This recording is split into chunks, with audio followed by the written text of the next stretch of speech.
Hi everyone. Quick video on keeping a reaction notebook and how to organize all these reactions we're learning. So as you've seen in chapter 8, in that chapter, and that's going to be pretty normal for the rest of our chapters. The way to keep them organized is going to depend partly on just how you take your notes and how you learn, but I'm going to So I had one of my past students send me a copy of, this was not a item. A lot of students just chose to do it as a way to organize their information. It's a composition notebook, and definitely did not keep his table of contents up to date, but you have reaction and then what chapter it came from and page numbers. And so for each reaction, there is kind of a generic version of the reaction with some things labeled, so leaving group, electrophile, substrate, nucleophile. And then if we talked about the mechanism's included. And then some information about stereochemistry or regiochemistry. So I'm going to skip down here to some stuff that we've now seen in chapter 8. So, for example here, so he used the same numbers that I used when I lectured about it. So we have the reaction number and its title, we have the reaction itself with a mechanism, and then telling that it's going to be Markovnikov, so that means we have our regiochemistry information, and that it's racemic.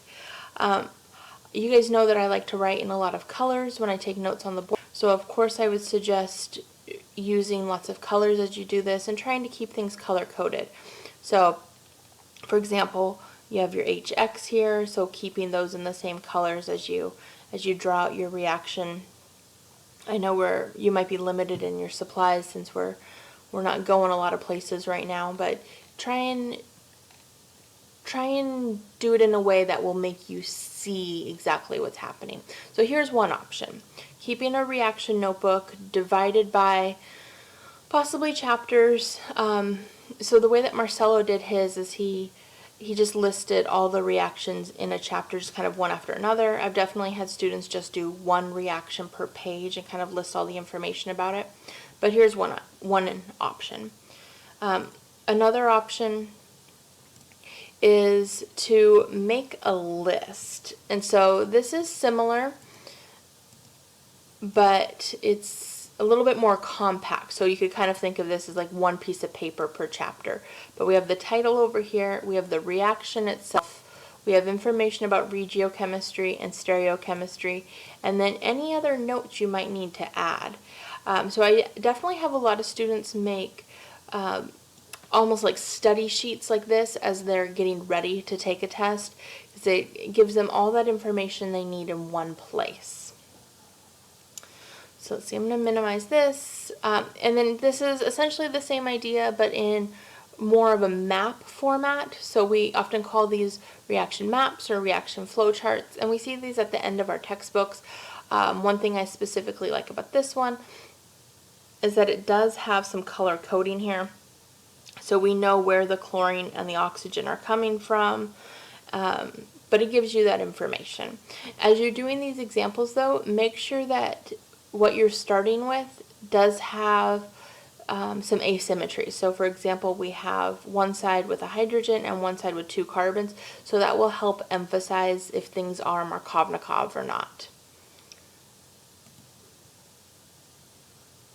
And then I think I have 3 more. So this one is also similar to the last one we saw. This one is listed based off of electrophile and nucleophile. So this one is just the alkene reactions, and when we react our alkene, we're going to add something to each carbon. So one side gets the electrophile and one side gets the nucleophile. So this one is written out in that form. I'd say that this one's a little bit more complex compared to the other ones we're looking at, but it's definitely another option for you. And then this one, I've mentioned this website before. This one came from Leah For Science, and I think she sells these on her website also. So this one was the alkyne reaction. But she has her alkyne here and reacting with the 3 different reagents to give our 3 different products. And she has them grouped together by reaction type. So the first category is reduction and then hydration.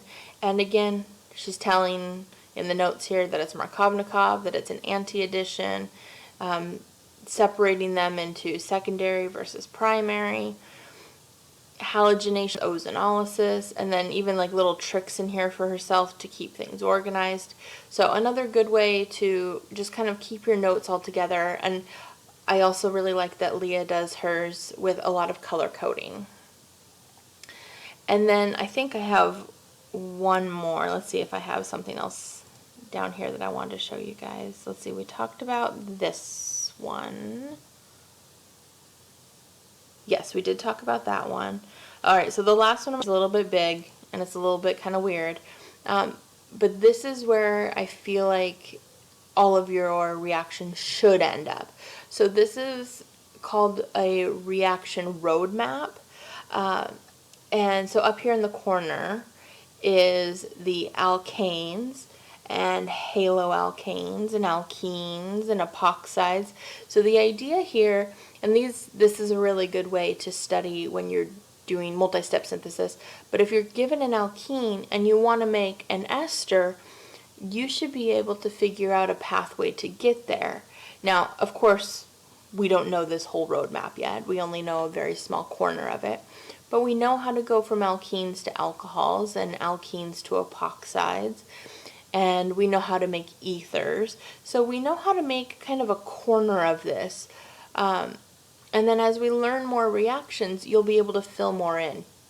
So I would actually suggest doing a type of roadmap like this in addition to doing the chapter summary. So think of this as more of a semester summary, and then everything else was more of a chapter summary.